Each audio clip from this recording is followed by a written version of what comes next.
Muddy faces, the war paint of pitched battle in this sport. This badge is worn by those who know the perils of slinging a supercharged chariot down a blinding path. They are gathered in Indianapolis, where today that rekindled spirit also burns with the memory of a fallen colleague, one who shared the bond, one who understood the magic held within 180 feet of sloppy Hoosier soil.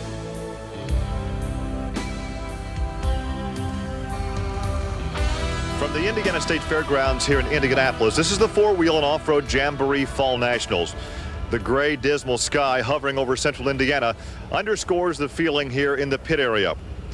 Perhaps you've heard of the phrase, the racing fraternity. There is a brotherhood of all of us involved in motorsports, and there's a certain sadness today here in Indiana because we've lost one of our members. Mike Hickerson, the co-owner and driver of Mind Games 2, was fatally injured earlier this season. The drivers dedicate this event to him by wearing his assigned number on their cars and on their helmet. The memory of Mike Hickerson lives on. Here's Army Armstrong.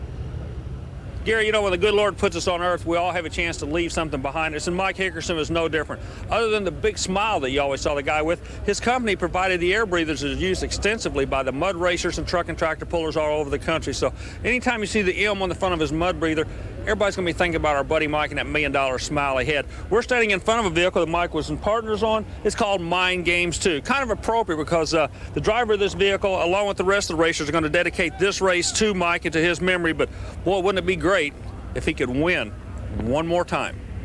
Back to you, Gary. Well, there's a shot of the Gambler, one of the cars dedicating this race to Mike. We'll step aside and go racing right after these messages. Welcome back to the Indiana State Fairgrounds competition, just about to get underway here in the Jamboree. And up first will be Steve Barman in chemical reaction. There may be an advantage to going early in the run today. And earlier, Army took a look at this vehicle. Gary, there's certain things that happen prior to a race everybody kind of looks out for. It sets the tone. For an example, when you see Audis Automotive coming in, you know you got a bunch of New York, some Yankee horsepower here. You hook that up with these guys out of Michigan, the Chemical Reaction 27 Ford Roadster, you know you got a heavy-hitting team coming in, a first-class team that's going the direction of professional mud racing. You're seeing a lot of these people step up with these good-looking rides. Audis horsepower, Mike and Steve Berriman share the driving chores. As a matter of fact, Mike set a world record in this vehicle and is the current national champion in the cut tire division. That's class 5. Today we're going to get a chance to see Steve Berriman driving the vehicle with the scooper tires, and don't let the full body fool you one bit. This guy can run with the rails anytime he wants to. And you know, I asked them how they kind of get their philosophy to life, and they said, well, Mom always told us when we were growing up, if you want to be big and strong and fast, you got to drink your milk. Well, the Berriman's on a dairy. They kind of got an inside groove on everybody else. Back to you, Gary. I'll take a cold glass of milk ice down if you don't mind. Behrman taking on Johnny Angle in the near lane. This could be, Army, a real mismatch. It could, because Behrman's a traveling pro. Angle comes out a couple times a year, does not run on the national level, but when the light goes green, that could all change real quick. Now Behrman's out big time on it. Look at that. Woo. Oh, an excellent ride in that left lane through that mud, the second mud pit down there. 2.525. That sets the tone for what we're going to see for the rest of the day. Johnny went a 369, not a bad number.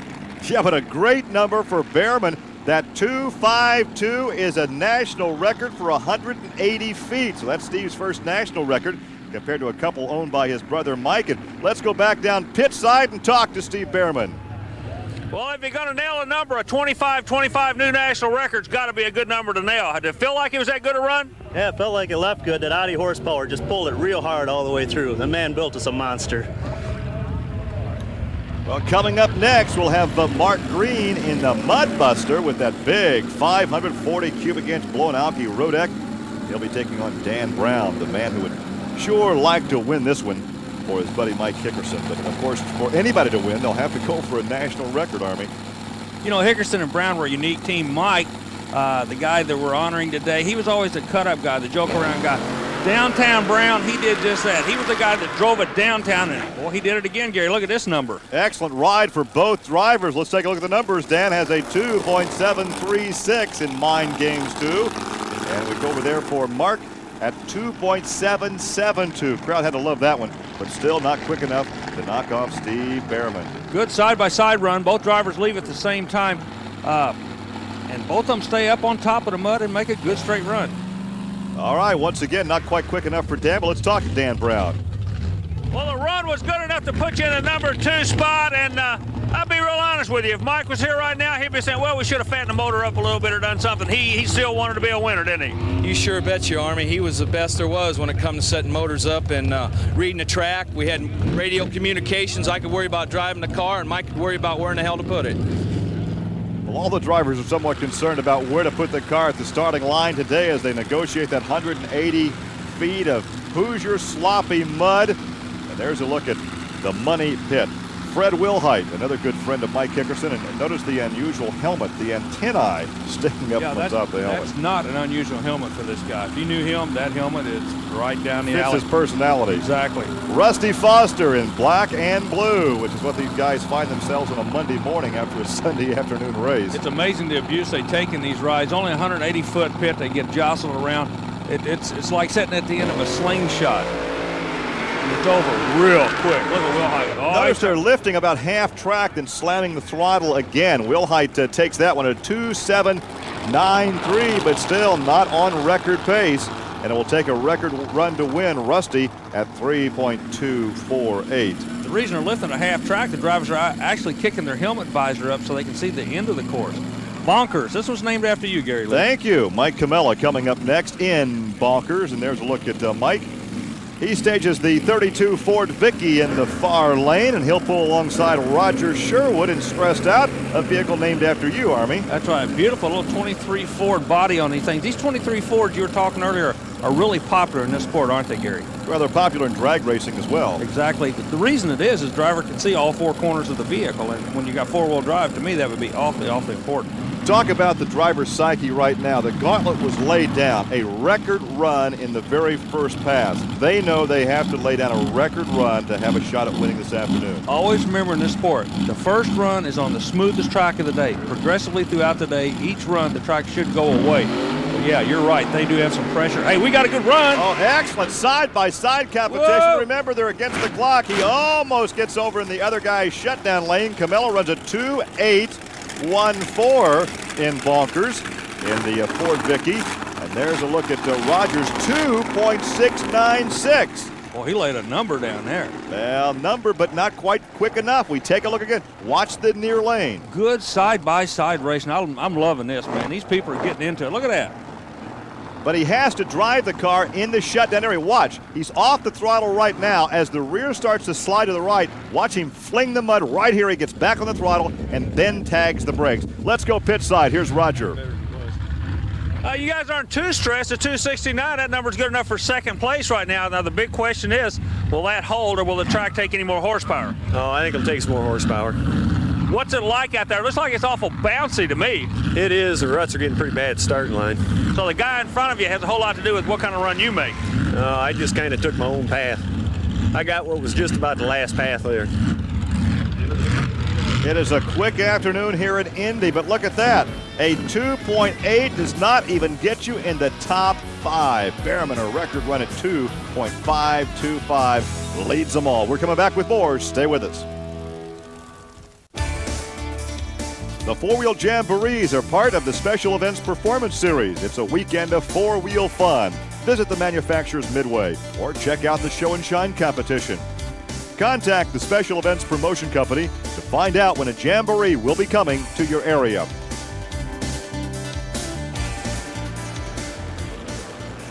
Well, Gary, we're trying to get things ironed out here. You know, we were noticing earlier in the day as the rains were coming down, all the drivers were making adjustments. There's 2 basic kinds of engines in this sport. Nitrous oxide engine is what you're looking at here, the Rolling Thunder vehicle. But in the other lane, out of Fresno, California, comes in the big boys, the supercharged engines we're going to be talking about a little bit later, a fellow named Gary Mink. Yeah, it's Bob Dunham against Gary Mink. Mink in bad to the bone. And earlier today, before the competition actually began, you had a chance to talk to the California Traveler about his efforts in this mud competition here at the Indiana State Fairgrounds. Fresno, California, the home of horsepower, but it's on the left coast. If you want to find out who's bad in this sport, you got to work your way to the Jamboree. Now, Gary, we're standing with a guy I know you're familiar with, had a top 5 finish last year.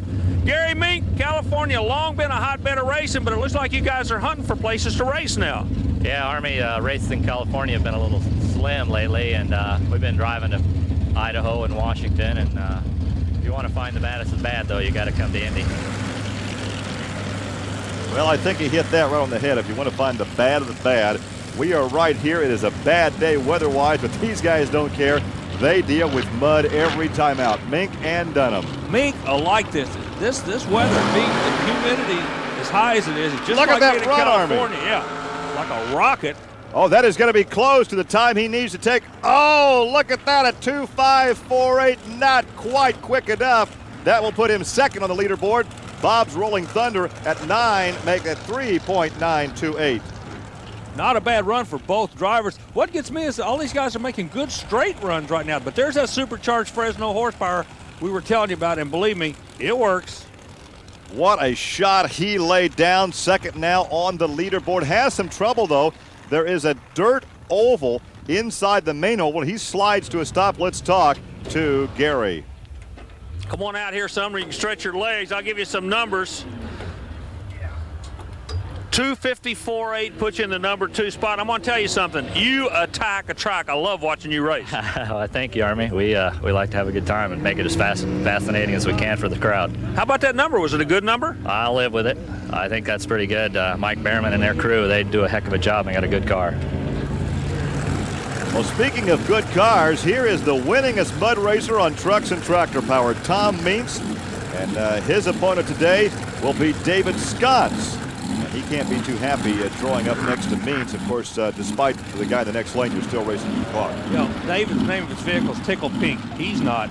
Minks is sitting in his left lane. And Minks, man, he runs, he's almost obsessed. He would love to get a hold of this California guy for no other reason than showing that Burlington, Illinois can make more horsepower than Fresno, California. We got bragging rights here, if nothing else. Mud Patrol right there closest to the camera. Let's see what he can turn down. I'm impressed. Good hole shot. Will it be quick enough? Let's wait for the numbers. Tom Means, no, and he won't be too happy with a 2.823, not even the top 5. I can't believe that, boy. Normally he is a player. Meanwhile, David comes out with a 3.35. Not a bad run for him. Watch again. Watch this hole shot from the Mud Patrol in the near lane. Lights flashing. Good run, but just not quite fast enough to make the top 5. And let's go down and see what his reaction is. Well, it looked like you were able to get a different kind of horsepower to the ground. The number's not going to be what you want, a 2.8, not going to put you in the top 5, but you didn't bounce as much as the other guys. How come?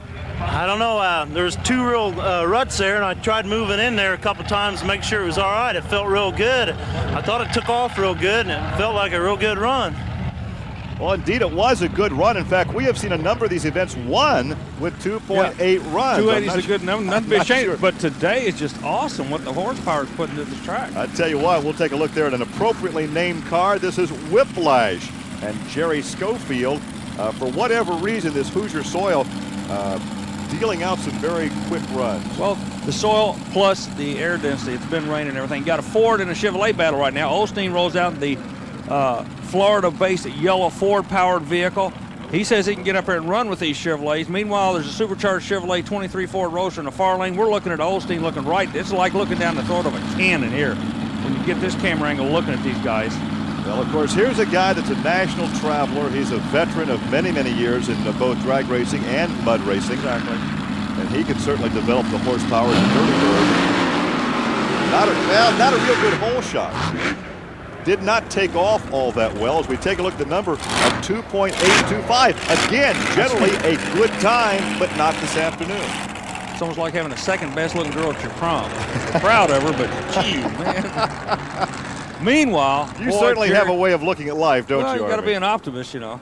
Hey, we're standing in mud up to our ankles. It's been raining all day long. We got all kind of horsepower. And Jerry Schofield has all kinds of mud to negotiate as we go back trackside and talk to Gary. You guys are getting a ton of mud on you out there. While he's undoing, I want you to go down here with me real quick. Look at this, Gary. This deflector normally would keep the mud away from the vehicle, but they had so much wheel speed up front, it actually bent the deflector back. That's why he's got so much mud on him. You still netted a time of a 282. That's not a bad number considering the condition of the track and the fact that you drew kind of in the middle of the field today. Were you satisfied with that? Not really, Army. It's capable of going a lot faster, but as bad as the track is getting, we hooked all we could get, and I got mud in my face and had to backpedal a little bit, but we work it out anyway. Did it feel like a 282 run to you? Mintz was in front of you. He went a 280. He said it didn't. He felt like he went faster than that. I thought it did too, but that's the way the track is. Evidently, it's hogging us down some. I don't know. Staging now is Brian Harold in Surf Rat. Now, Brian is running one of those Mike Hickerson air filters. So Brian does not have to worry about getting mud in his engine like our boy in a previous interview who was getting hogged down with mud all over his face. And Brian will be taking on Paul Hospenthal, the 1994 NMRO champion in the paddle tire division. And Hospenthal, like Olstein, relies on Ford horsepower. You know, these young guns have a couple things in common. One, they both drive the 23 Ford fiberglass body, the same type of chassis. But the big difference is Ford's in the far lane, Chevrolet's in the near lane, Gary. Let's take a look now at the number for No Surrender. Paul turns in a 2.876, and well, the Surf Rat just went over the edge of the board in the pipeline, and he's broke down there in the mud. Quickly, we'll take a look at the leaderboard, and there is Steve Behrman again with that new record, and here is Paul. A 287, but it looked like you lost a lot of time on the starting line. You set, spun, and then went. Yeah, it seemed to spin the first 10 foot, and then it hooked and was gone, but we lost her in the first 10 foot. But the clock starts when you first break the beam, so the first 10 feet cost you. Yeah, it sure did. An interesting afternoon. We're coming back with more from Indianapolis. Welcome back to the Indiana State Fairgrounds here in Indianapolis. I want to take a chance now to look at some highlights from earlier in the competition.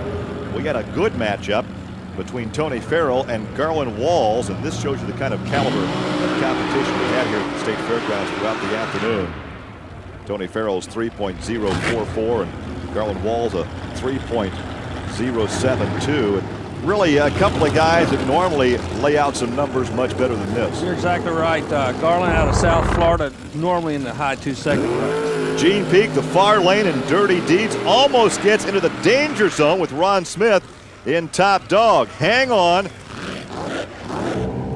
And another surprise, Ron Pence Tater, the near lane, cannot crack the 3-second barrier, and he does not find the top 10. Very slow for Ron. Yeah, past world record holder there, not making the show. Same went for Mike Yosha.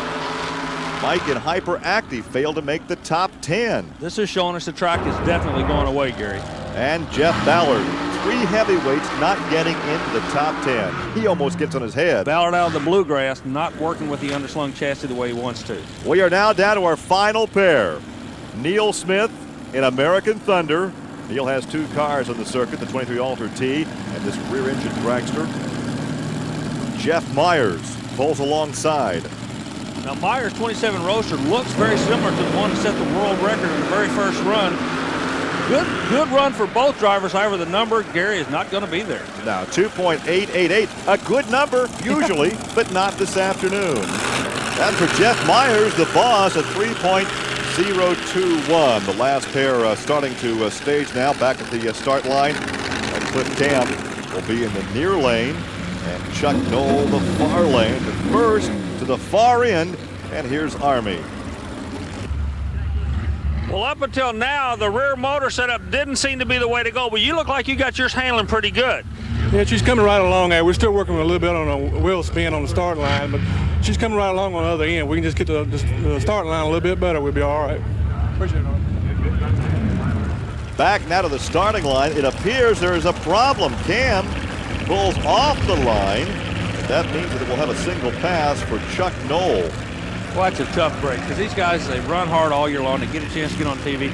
Something breaks on them. Meanwhile, Chuck comes out. He's going to the lanes, but he doesn't have doors on this thing. He literally just had his doors blown off.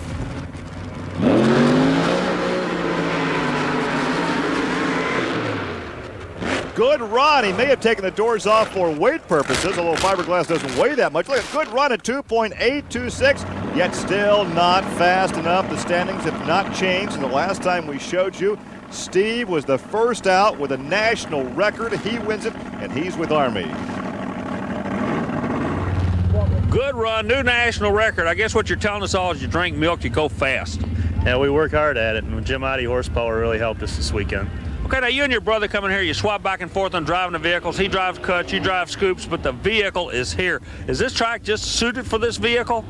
Well, we've had some problems this summer. We've been working hard on it. I think we finally got it straightened out this weekend. Congratulations, new national record. You ought to be tickled to death with that. Yeah, we're real happy. Thank you. Well, Steve Behrman, certainly no stranger to the Trucks and Tractor Power program, but he's never fared that well on television. So perhaps he got the TV monkey off his back with the win and the national record here at the Indiana State Fairgrounds. For Army Armstrong, I'm Gary Lee. We'll see you next week on Trucks and Tractor Power. Now here's news of an exciting video release from Diamond P Sports.